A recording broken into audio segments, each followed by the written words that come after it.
Hello. Have you ever wanted to, promote a product or a service or an offer or something, and you were like, I should write some text on this page or in this email, or I should record a video where I talk about the thing that I want to sell, but what should I say? Like, what questions should I answer? Where do I start? What do I do? And so I wanted to figure that out for myself. And I wanted to give that answer to you. So this is what I've come up with based on my research. So there's a couple different angles to this. And one is around this concept of the one belief. And then the other is like sales letter formulas. So I'm going to start with the sales letter formulas. And so here's the research that I came up with for this. So what I do is I go through different trainings, different methods and books and courses and whatnot. And then I see, hey, what does this person say? What does that person say? And then I combine it into something that's like, this is sort of my best condensation of what they all say, like what they agree on and where they differ, etc. And so this here is my combined version. And these over here are sort of specific examples of them. And I'll go through the whole thing. And then here are like specific elements. Basically, so if we start with the combined, basically you have some sort of headline package up here, right? So call it pre-headline, headline, sub-headline. And then there's a problem of some sort that you identify what is the problem that you're trying to sell or trying to solve. Let me back up a second. Let me just highlight all these because then I think it's going to be easier to read. So highlight all of these guys, so we have the high level. So what the consensus is that the headline is going to be 80% of your work. Ogilvy said that you should spend 80% of your time and effort on crafting the headline. The headline is the number one most important part of your sales message. The second most important part is the bottom here where you're presenting your offer. So sum up offer, real price, bonuses, scarcity, urgency, guarantee, call to action, and then your like recap and that kind of stuff. So that is the second most important part.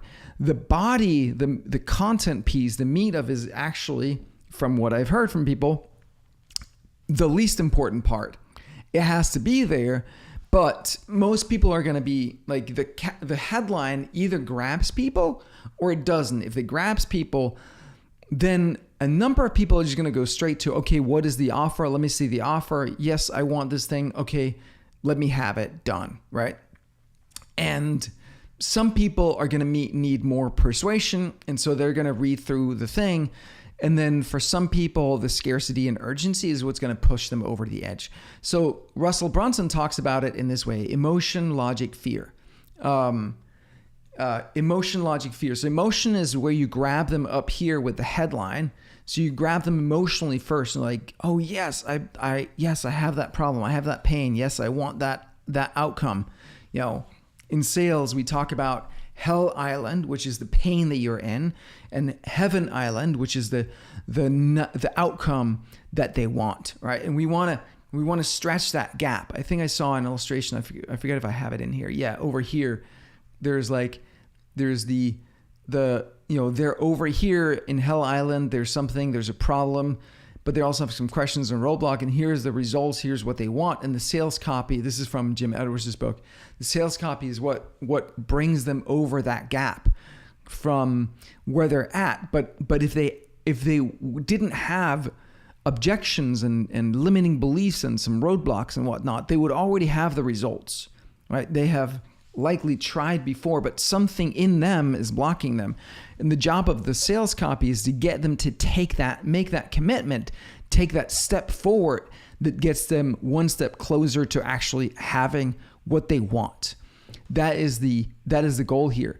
And so if we go back here, so the emotion, the headline talks to the emotion, the content talks to the logic, and then the scarcity and urgency is what talks to fear. right? Oh shit, fear, this is going to go away. it's not going to be available. Like I may have to do it now. There's also warn about not buying. If you don't buy, in a year and 2 years and 5 years and 10 years, you're likely to be in the same situation. Get them to really, really understand the pain that they're in and remember the pain that we're in. We have this tendency to numb out and kind of forget the pain that we're in and block it, especially when we don't see a path to solving the problem, right? Often there's a psychological mechanism in people that we don't want to admit that we have a problem if we can't see a way to solve it. And so that is the job of sales. And that's why, some people are going to be persuaded by emotion alone. Boom, they buy. I'm one of those people. I'm totally like, yes, fuck it. Tell me what it is. I'm in, right? Some people need a lot of logic to back it up. And then some people need that fear to be like, oh shit, it's going to go away. I'm going to miss out. Like I'm going to lose my chance. So all three are useful, and you don't have to use all three. It just depends on how much pressure you want to put on people to make that commitment. And if you know that you have something that truly serves people, if you have a good guarantee and you know that you're always going to take good care of people, then there's a lot of, good things to be said for really pushing hard to get people to sign up and commit to this thing, right? It's like we all have this inertia. It's like, yeah, I know I should get that tooth fixed. I know I should do something about my offer, my business, or my health, or my relationship, or whatever it is. But we don't. We just don't. We just go like, well, we just go through our lives. Like, Napoleon Hill calls it the drifters. In Outwitting the Devil, 98% of people are drifting. Like they're in a trance. Like literally on the street here in New York, like half the people are fucking smoking dope. They're on weed. They're literally living in a trance, right? And people are scrolling on their phones, just like mindlessly, like going through stuff, and like most people are actually living in a hypnotic trance. And so it's like jolt them out of that and get them to commit to themselves more than anything. It's not so much about them paying you money, though that's a part of the process, but it's really getting them to take a stand for themselves and for what they believe in. I had this experience with my dog a few months back. She wouldn't walk. This little cute thing that you guys have probably seen. She wouldn't walk, and she just like completely freeze and shut down and lie down and struggle and all that. And then at one point I was like, I really pulled out all stops, and I was like, okay, like get her to move just a little bit, and like tease her and nudge her and excite her, and like push her a little bit, and then like a treat, and just get her moving. And then once I got her moving and I got some momentum, then she kept moving. And what I found was really, really fascinating, which is that she, like, what I realized is that she is not my enemy, right? Of course she's not, but she's not my opposition here. It's not like me against her trying to get her to walk. It's her and me against her lower self, if you will, who doesn't want to walk. It's her, like, there's a part of her that wants to move and be, because she feels better, right? She gets happy when she's moved and she's exercised and she moves her body, just like a human. We all, like, just like you and I, right? It's like, do I want to go to the gym and lift weights? No, I don't. But I know that I'm going to feel better when I do. And so it's allying with that part of me that knows better against the part of me that wants to just be like, I don't feel like it today. And it's the same with you and your client.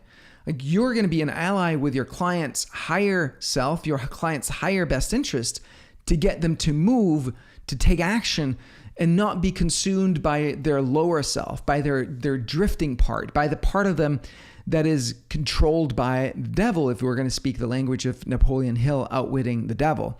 Like, the devil controls 98% of people who are drifting. And so you want to be on the side of light and love and being non-drifter, being someone who takes, who is, like, driven, if you will, like not drifting, right? Who is actively choosing what they want to do. So anyway, so back to the sales letter formula. So we have the headline, which consists of a pre-headline, the headline, and then sub-headline. So the way to think about this is the pre-headline is typically what calls out the audience. So you're like, hey, attention, whatever it is, dog owners in Minnesota, like whatever your audience is, just so it calls out who you're for, so they know that you're talking to them. Very important that you call out right away who it is that you're for, because you're going to be posting on social media, and Facebook is going to put it in front of a bunch of people. And if they're not your audience, you want them to not engage. You want them to just scroll past it as quickly as possible. If they are your people, you want them to engage and start reading, right? So that's how we select. It used to be that like a lot of this like ideal customer profile stuff was you went deep on like all the demographics and all this stuff, like what magazines do they read and all that garbage. Like who the fuck cares? Like who reads magazines, right? It's not relevant. With broad targeting and social media, and it's getting broader and broader, right? Because of Trump election and Cambridge Analytica and all that stuff, they've taken away a lot of the targeting capabilities. And at the same time, it's moving more and more algorithmically, and there's iOS 14.5 or whatever that took away the tracking, et cetera. So like targeting gets, less and less effective, but what happens is that algorithms do it instead. And so your message is going to be in front of a bunch of people, and those that it resonates with are going to click through, and those are your people. And then it's going to find out what are the characteristics of those people, and it's going to send you more people like those. So pre-headline calls out the audience. The headline is where you really grab them emotionally and get them to pay attention. And this is, again, where 80% of your work should be. And then your sub-headline adds some more like explanations, some more detail to the headline. All right, and then we move into the problem, identify the problem, agitate the problem. Maybe this is a very common, like problem, agitation, solution, PAS is a common framework for copy. And it's like, it reminds me of Dan Kennedy's story of how he did a sales letter for a series of emails or like print letters, mail letters for direct mail for a restaurant with a Valentine's Day offer. And it was like, it's like, did you know that this percentage of marriages end in divorce? And it's because they don't talk to each other. And he's like going in there and identifying a problem and then like agitating. It was all a promo for going out for dinner for Valentine's Day. So identify the problem, agitate the problem. Now, what Steve Larsen says is like, don't actually do that, because you only want to speak to the people who are actively hating their current solution, right? You want to speak to people who are in the market already trying to solve this problem. So you want to identify the problem, right? But they're already aware of the problem. They're already trying to solve this problem using other solutions, and they have failed to do so. And now you give them a different vehicle to solve this problem. And so you don't actually want to agitate the problem, because you don't want to, those people who are not in enough pain already are not your people. You don't want to waste your time on them. So that's why I put maybe here. Maybe you actually don't want to agitate the problem. Maybe you just want to identify it. Although on the other hand, like they have the problem, it might be worth it to agitate. You can test, you can see what feels right in your copy of like, hey, like if you don't do anything about this, like let's get real, like it's going to be bad, right? So let's see here. I'm going to zoom in a little bit so you guys can see.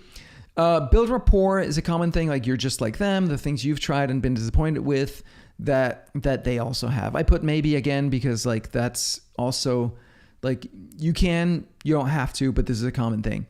The real reason for the problem, how you discover it, that was something that Frank talks about, which is like here's the problem, and then you can say, well, but the problem is not actually what you think it is. Here's the real reason for the problem, how I discovered it. And then you present your solution. So here you can show the cost and the pain, like what it cost you to develop the solution. Russell talks about how you earned it or learned it. The ease of use of your solution, typical times of results. Futurecast is always very, very helpful. This is where like, imagine once this problem is solved and you've used my method, my thing, like yada yada, here's how life's going to be. Like really paint that picture for people. They can't see it themselves. You have to walk them there to see it. And then we have the bullets, which I'm going to double click on in a minute. So those are very important. They're kind of the workout horses. If you do nothing else, I would say identify the problem and then introduce your solution and the bullets for it. Those are the most important things. Next up, your credentials or expertise, like how are you qualified to solve this problem for me? And then for proof, we've got, these are selections. These are different things that you can do for proof. Maybe I should pull them out because they're like sequential. You know what? I'm going to do a proof one out here. How about that? So I'm going to do this proof and then pull these out. These are different ways to generate proof. So then, there we go. So these are different proof points. So I can go over them really quickly here. So results-oriented testimonials are best. Testimonials about you or your company are second best. Celebrity endorsements, statistics, quotes, or images. So you can prove a point just by using a quote from someone, right? And then like saying, hey, my method, my mechanism, my way of solving this problem is backed up by this famous person or this famous quote. And then we get to sum up the offer and reveal the price. So this is what, how, and when they'll get it, what you charge for it. And then you want to stack on the bonuses. Psychologically, it just works. I don't know that I love it, but it just works. There's a story, I think it was J.C. Penney. Correct me if I'm wrong. J.C. Penney, Apple retail, so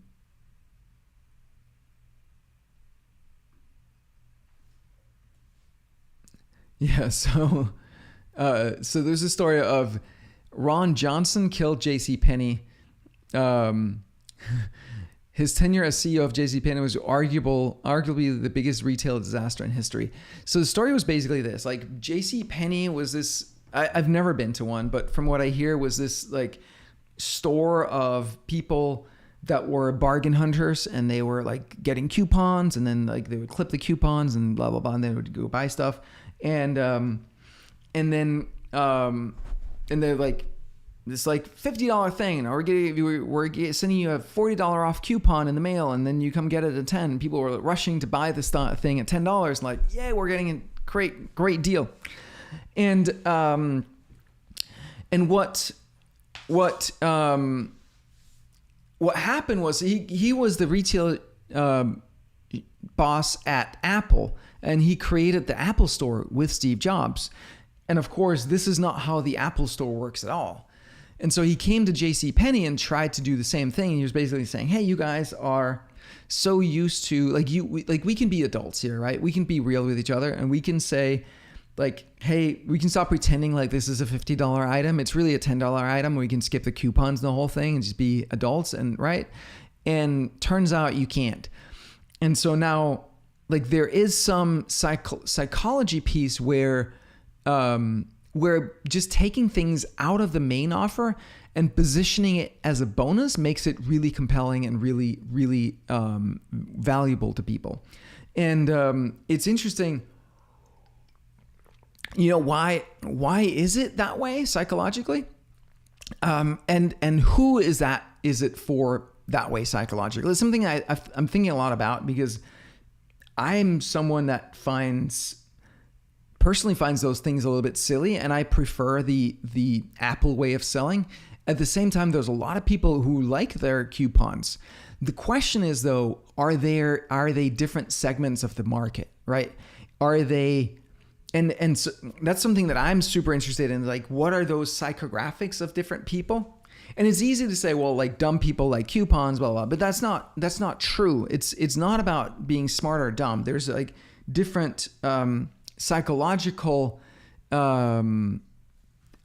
dispositions that makes things resonate with people or work on people versus not. And so for me, I do find these like value stacks and all that stuff a little bit silly, but also I'm not a typical buyer. But also there's 8 billion people in the world, so I don't know how many buyers are typical buyers. Like, yeah, this is something that I haven't figured out for myself. Like, what is the right thing to do here, right? Like, we're here to serve. I know you and I, like, we are both in this business to serve other people, right? We want to make a difference to people. We want to change their lives, and we want to do right by people. It's not about the money for us. The money is a means to an end. The money is a means to being able to actually serve people, right? I take all the money that I make and throw it right back in the company and then some. Like, I'm investing back into the company more than I'm making at this point so that I can keep serving people at a higher level and do better product for people, et cetera. So it's like, it's about the serving, but how do we get to serve the most people the best way? So anyway, so bonuses, back to bonuses, right? The convention here is like stack on the bonuses to make the offer worth 10x the price. And then scarcity and urgency, I put genuine here because there's a lot of BS. Scarcity and urgency. Scarcity and urgency do work a lot on people who are more fear motivated. Again, it's a question of like, who do you want, right? So you can target who you want a lot through some of these things by choosing, like, maybe you choose, we're never going to do bonuses, or we're never going to position things as bonuses. Just here's the offer and take it or leave it. I had an experience with when I went to Funnel Hacking Live a couple of weeks ago, right? Where I went because like the ticket was $1,000, and I was like, I don't plan on going. Oh my God, Mike. Yeah, man. Oh, little girl. She's throwing up. Oh no. I'm sorry, girl. Hang on, guys. Hang on. Got to take care of the dog. Oh. Too much chicken? Yeah. Not good. Oh. Yeah. Sorry, baby girl. Sorry, girl. I'll be right back, you guys. Oh. Yeah, it's a little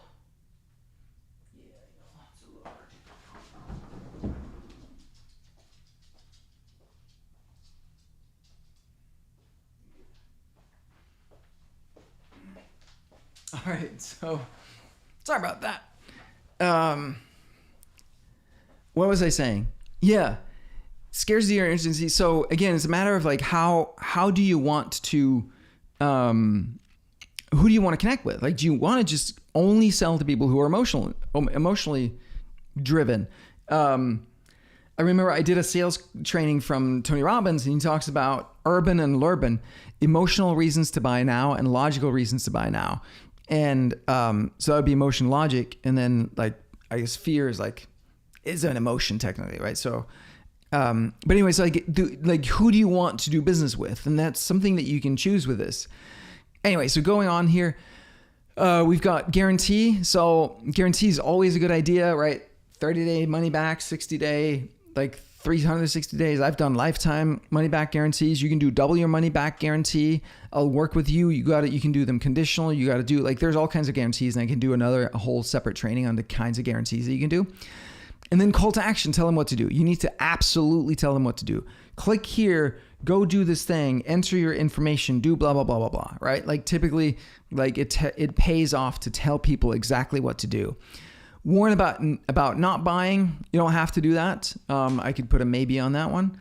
I mean, the whole thing is maybe, obviously, but those are like the more typical maybes.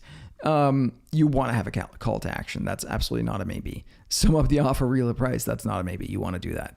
But yeah, what happens in a year, in 2 years, in 10 years if you don't buy? And then finally, the PS, recap the problem, the solution, the benefits, the consequences, and recap your call to action. So this is my combined sales letter formula.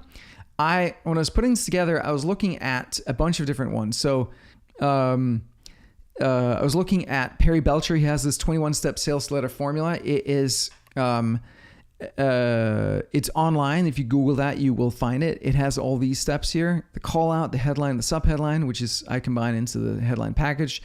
Identify the problem. I have that whole problem section there. Provide the solution. show the pain and cost, explain the ease of use, typical time of results, future cast, show your credentials, expertise, detail the benefits, social proof, make your offer, add bonuses, build up your value, reveal your price, inject genuine scarcity, guarantee, call to action, warn about not buying, recap, and remind. So that's his 21 step. Jim Edwards has a great book called Copywriting Secrets. Easy read, lots of good stuff. He has the headline package, the shocking statement, did you know, blah, blah, blah. Define the problem. Here's the problem you face. Add to the problem, which means you, blah, blah, blah. Present the solution. Luckily for you, there's no solution. Let me introduce you to, blah, blah, blah. Bullets, 6 to 10 rock solid bullets. Credibility, why you, proof. Don't just take my word for it. Sum up what they'll get, how they'll get it, when they'll get it, how much it costs, bonuses, guarantee, call to action, PS, restate, etc. And then he has a simplified here, which is headline package, sales story, right? So there's lots of ways that you can tell a sales story. Bullets, guarantee, call to action. So this is the simplified format. And then here's one that I got from Frank Kern from one of his courses. I forget which one and when, but basically like, if you want blah, blah, blah. So that would be the headline. And then the big promise, common ground intro, you're just like them. Common ground pain, things you've tried and been disappointed with. The real reason for the common pain, how you discovered the real reason. Unique solution and how you discovered it. So product reveal, benefits, how it works, the value build, the price, the bonuses, the guarantee, scares you, urgent, call to action, restate. So you can see how they're all more or less the same. Like the bottom is very formulaic, very simple, very formulaic. The offer presentation, the headline is the crucial piece. And then there's like different approaches to how you the sales story, basically, how you tell a story. So a couple other things here. Page structure, generally, headline. If you have a video, put it there. Then you have a buy button. Then you can have your long form sales letter after. If you have one, you can also do straight VSL. Frank Kern does a lot of like very straight VSLs. If you're going to master things, do it in this offer, headlines, bullets, and then offer presentation. Again, the CTA and offer presentation is very formulaic. So, yeah, you can just,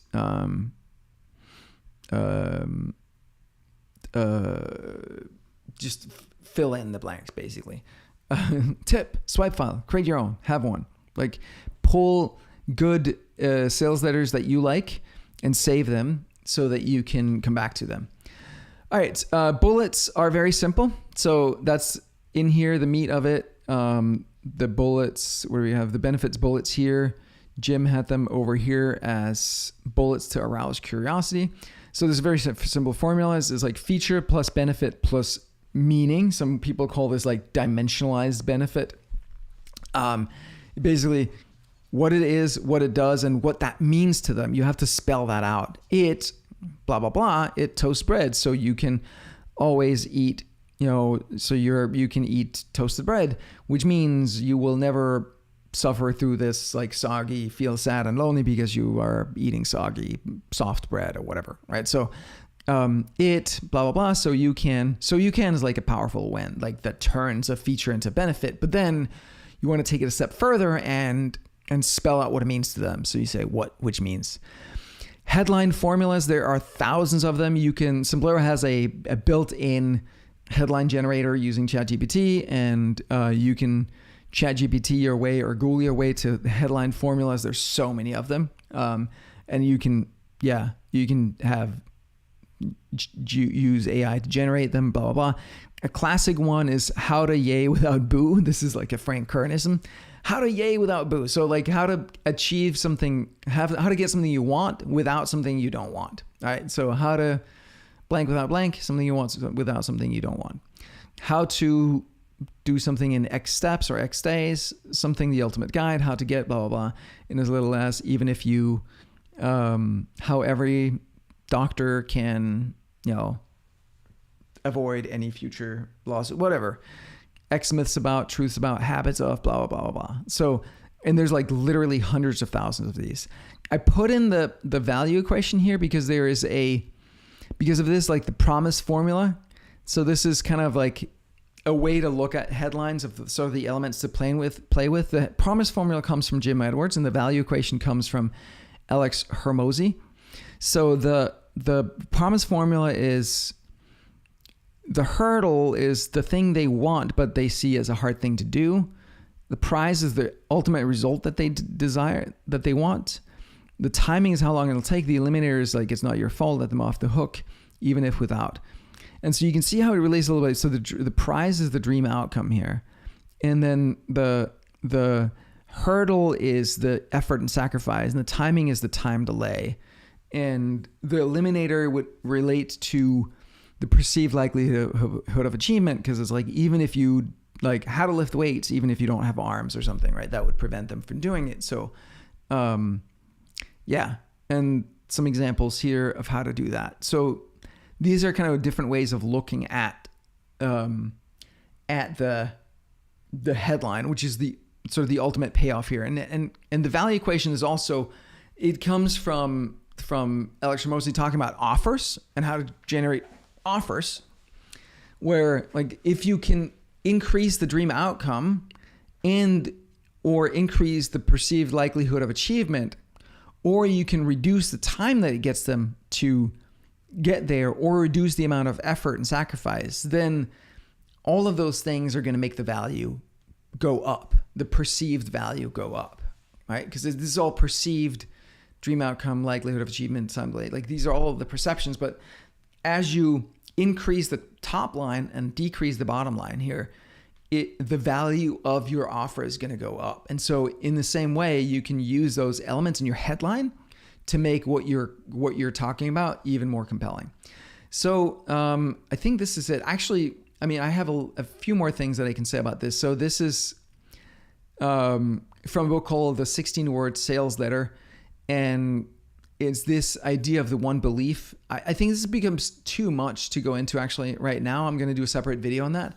But this is where you can see, like this is a way to think about your sales argument, right? The one belief that you want people to hold as they buy your thing.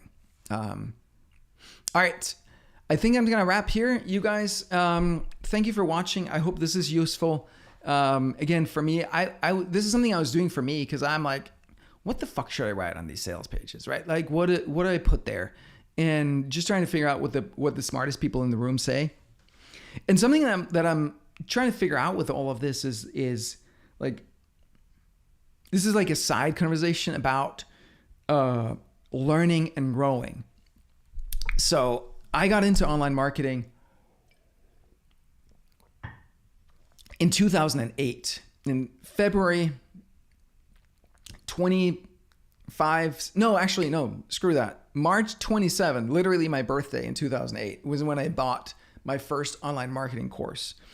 And I came from a tech background and I had so much resistance towards anything marketing, sales, any of that shit. And so for me to go buy an online marketing course from this like crazy guy on the internet named Jeff Walker and go buy that stuff and pay $2,000 for it and be like, what is this? This is a scam.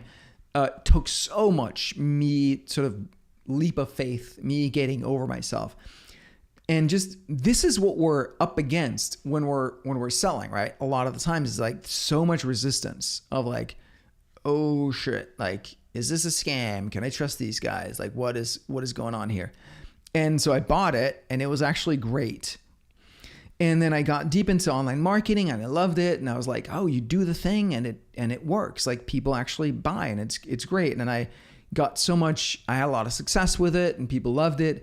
And then I started to feel bad about it, right? I started to feel, oh, there's something wrong about this. Like all of my programming about feeling wrong and feeling guilty. And I have this, I had a fingerprint reading from a guy named Richard Unger who says like, I have persuasion reluctance, which is so true. Like I can see that throughout my life. I've like had I'm very reluctant to go in and be super persuasive with people. I'm like, I know what you should do. 100%, but like you do you. If you want to like screw around, like I invite people, but I'm not going to go and persuade people. I'm scared of persuading people. I think in part because I'm scared, like, because I felt manipulated in the past and like didn't feel good. And so if someone came to sort of like, yeah, I don't want to be that person that like gets them over it into something that they then later realize isn't right for them. Right. Like, cause that would just feel wrong. And yet at the same time, like we need to be sold on shit for our own good. We just need to be done in a good way. Just like I was talking about with my dog, right? Like she didn't want to walk, but there's a part of her that did want to walk and that would feel better when it did walk. Like just, I don't want to go to the gym, but there's a part of me that will feel a lot better after I go to the gym. So it's better to convince myself of it, like to persuade myself to go to the gym, right? It's going to be better. It's going to feel better. And so, I left the internet marketing industry because I felt like it was so manipulative and like, oh, I felt like it was like, just tell me the thing and I'll figure out if I want it. And then, so I'm trying to find my way here of like how much like I want to learn and I want to grow, right? So it's like, if you're here and you want to get here, right? You're going to have to change something in your mindset, in your beliefs, in your actions, and your behavior in order to get from here to get to here. And all you know is that there's some of your current beliefs that are wrong. If you knew which ones they were, you could just like pinpoint them and go change those beliefs. Chances are you don't know exactly which of those beliefs are wrong. So there has to be some room for maneuvering, for testing, for trying shit out, and just being like, all right, that worked. That felt great. That didn't feel great. Like, there has to be some room for experimenting here. That's how you change. That's how you learn, right? Is by choosing to do something that doesn't feel natural in the moment. Like the first time you go lift weights, it doesn't feel natural. It's like, oh shit. Like, well, like the first time I did Path Fight, it felt super weird. Now I love it, right? It's like the first time you do many things, it feels a little awkward, but then you do it and then you're like, oh my God, this is amazing, right? So that process is entirely natural. It's okay. And don't judge yourself for it. And also don't judge others for doing it. Like we want to support each other in trying stuff out and seeing how it works. This is not like, again, there's so many opinions about like, oh, you shouldn't do this. You shouldn't be that way. You shouldn't do that. This is wrong. This is bad. Like, screw that. Screw all those opinions. They're not helpful. Try shit. Try it on. And like, what is the worst that could happen?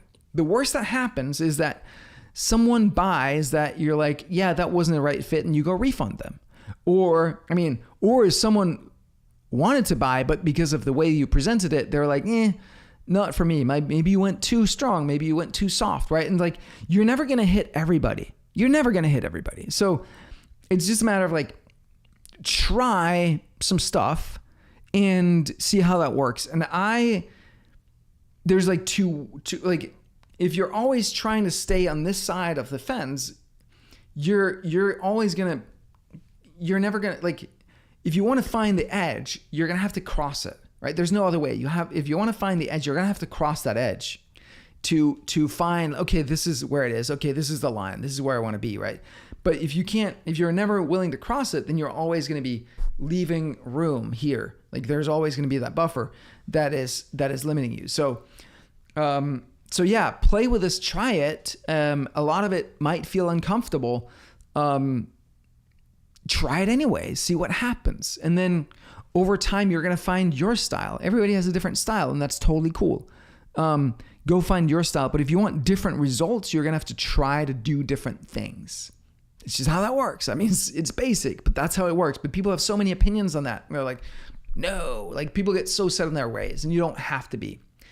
All right, my guys, my friends, this was the sales letter formula. I hope this was helpful. Go check it out and use it and let me know how that goes. Yeah, keep me posted. See ya. Bye.